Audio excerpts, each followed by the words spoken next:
complete confidence that Al-Qaeda was involved in it, and that certainly the State Department knew that Al-Qaeda had a major presence in Benghazi prior to the attack. We have no indications that they directed or planned this attack.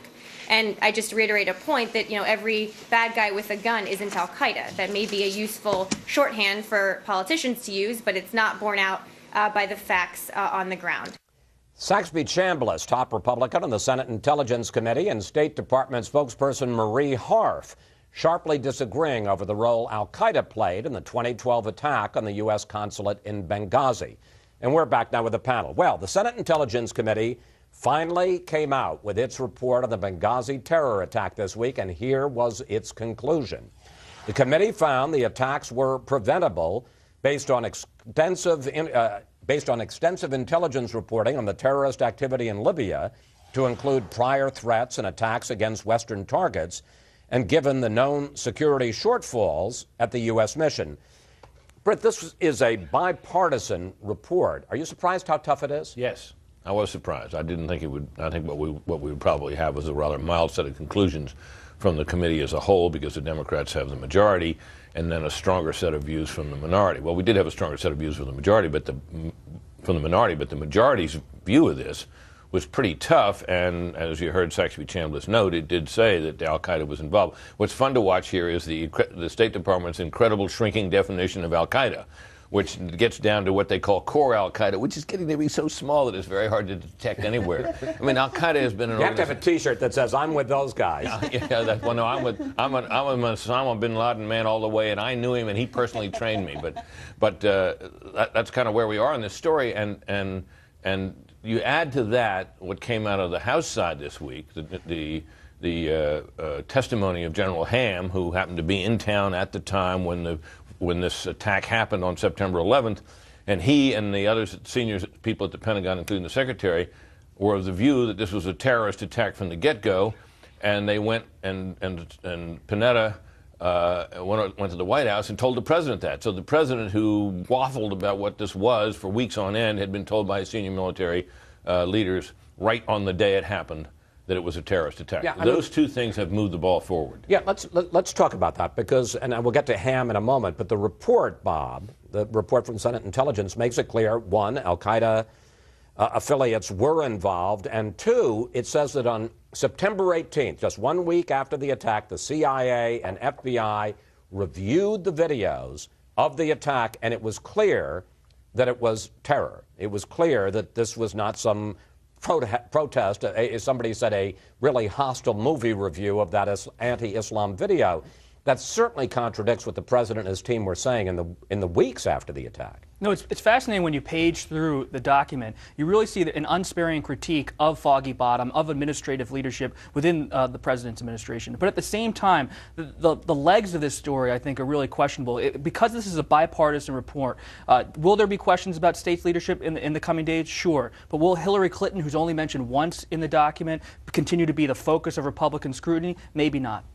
Let's get to General, and we're going to get to Clinton in a second, but let's get right to General Carter Ham. And to explain again who he is, he was the head of AFRICOM, or the U.S. command in Africa at this time, which had military control over U.S. forces in that region.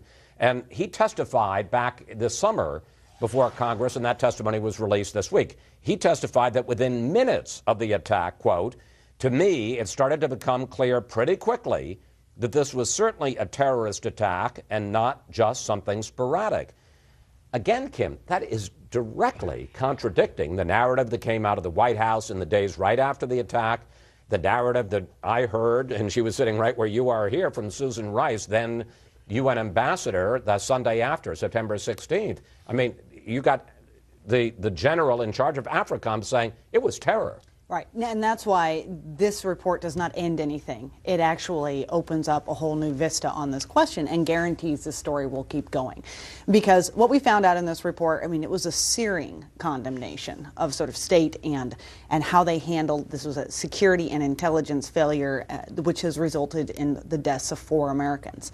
But the fact that... I mean, just to make the point, they talk about repeated intelligence warnings about the growing terrorism, extremists, U.S. presence in eastern Libya and particularly of Al-Qaeda. These intelligence agencies were flooding the zone with reports about deteriorating security. They talked about how tripwires, which were meant to actually bolster security, were ignored. It didn't happen. They talked about the fact that the CIA was paying attention to these things. They bolstered their own security at the annex down the road. The State Department completely dropped the ball here. But I think as a result, that news, I mean, that information, that settlement also combined with the fact that General Ham's comments about them knowing immediately, it does put this all again in a different light and says, okay, did the White House understand just how bad this was? And did that in fact inspire them to come out with a story in an election year that simply was not the case of what had actually happened? Which brings us to the curious case of Secretary of State Hillary Clinton, who is not in the main report issued by this bipartisan Senate Intelligence Committee, is not mentioned one time. But the Republican members of the committee had their own appendix in which they said that she should be held accountable for Benghazi. Here's what they said specifically. She was responsible for ensuring the safety of all Americans serving in our diplomatic facilities. Her failure to do so clearly made a difference in the lives of the 4 murdered Americans and their families. Juan, is that fair? I don't think it's fair at all. I mean, I think that what you have here is a situation where, as the report said, this was preventable. They could have prevented this because they should have been able to shore up security at the consulate.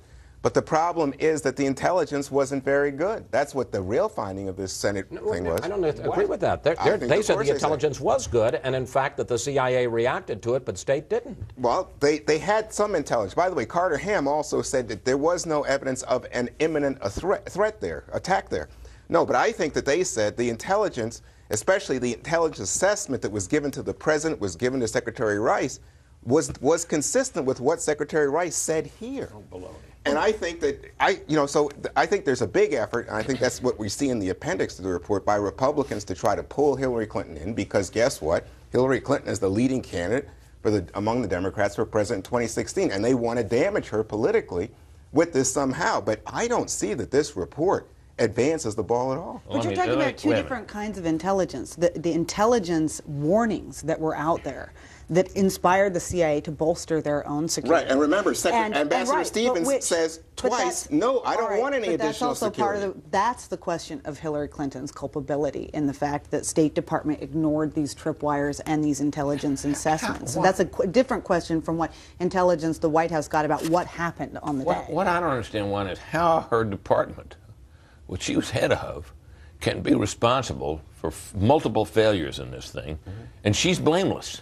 Well, she's not in charge of security. You think she's on the line for security? Juan, is she ultimately in charge? Is she ultimately responsible for what happens under her leadership in the department? Certainly, but you have people who are in charge of security, and you have an ambassador on the ground who twice says, so she's blameless? No, I didn't say she's blameless, but the idea that she has some personal culpability and now is a political liability. One of the bigger questions, though, I mean, and this is just now a meme about this administration, no one is ever held accountable for anything. I mean, if not Hillary Clinton, then who in the State Department is meant to be held accountable?